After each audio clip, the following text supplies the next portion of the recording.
اعوذ باللہ من الشیطان الرجیم بسم اللہ الرحمن الرحیم۔ سورہ احزاب آیات نمبر 9 تا 17 میں غزوہ احزاب کے واقعات اور منافقین کے کردار کے بارے میں اجمالی تبصرہ۔ اعوذ باللہ من الشیطان الرجیم یا ایہا الذین آمنوا اذکروا نعمت اللہ علیکم اذ جاءتکم جنود فأرسلنا علیہم ریحا وجنودا لم تروها وکان اللہ بما تعملون بصیرا۔ اے ایمان والو، اللہ کے اس احسان کو یاد کرو جو اس نے تم پر اس وقت کیا تھا جب کفار کی فوجیں تم پر چڑھ آئی تھیں، پھر ہم نے ان پر ایک آندھی بھیجی اور ایسی فوجیں بھیجیں جو تم کو نظر نہیں آتی تھیں، اور جو کچھ تم اس وقت کر رہے تھے اللہ سب کچھ دیکھ رہا تھا۔ پس منظر جنگ احزاب ہے، جب مدینے کی حفاظت کے لیے ایک خندق کھودی گئی تھی۔ اذ جاءوکم من فوقکم ومن اسفل منکم واذ زاغت الابصار وبلغت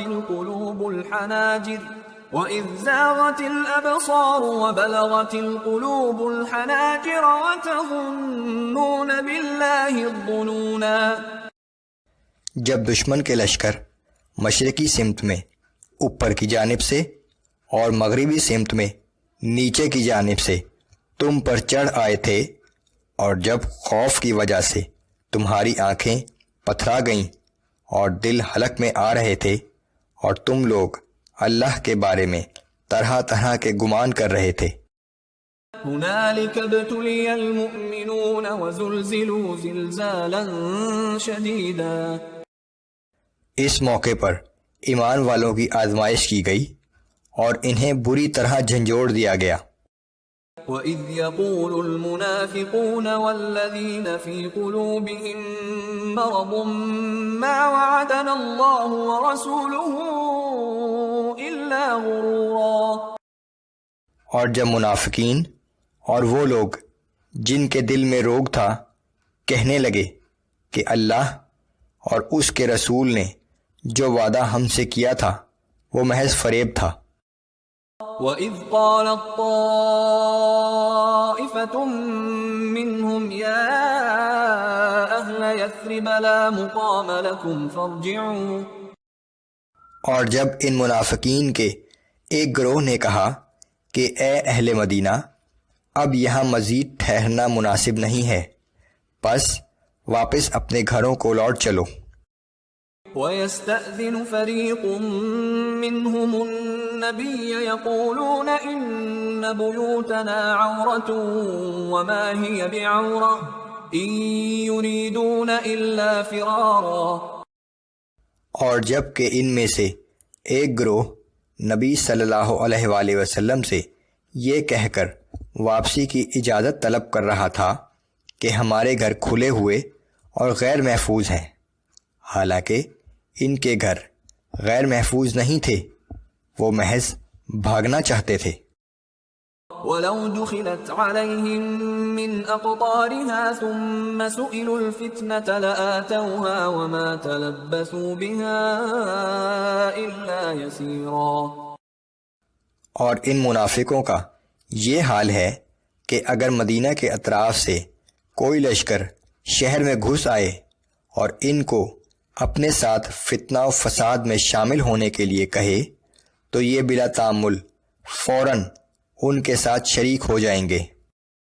وَلَقَدْ كَانُوا عَاهَدُوا اللَّهَ مِن قَبْلُ لَا يُوَلُّونَ الْأَدْبَارَ وَكَانَ عَهْدُ اللَّهِ مَسْئُولًا۔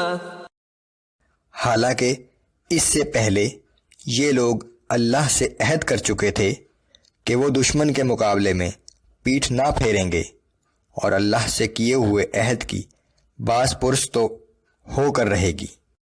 قُل لَّن يَنفَعَكُمُ الْفِرَارُ إِن فَرَرْتُم مِّنَ الْمَوْتِ أَوِ الْقَتْلِ وَإِذًا لَّا تُمَتَّعُونَ إِلَّا قَلِيلًا۔ اے نبی صلی اللہ علیہ وآلہ وسلم، آپ ان سے کہہ دیجئے کہ اگر تم موت سے یا قتل ہونے کے ڈر سے بھاگتے ہو تو یہ بھاگنا تمہارے لیے کچھ سود مند نہ ہوگا، اور اس دنیاوی زندگی کے تھوڑے سے فائدے کے سوا تم کچھ نہ حاصل کر سکو گے۔ قل من ذا الذي يعصمكم من الله إن أراد بكم سوءا أو أراد بكم رحمة۔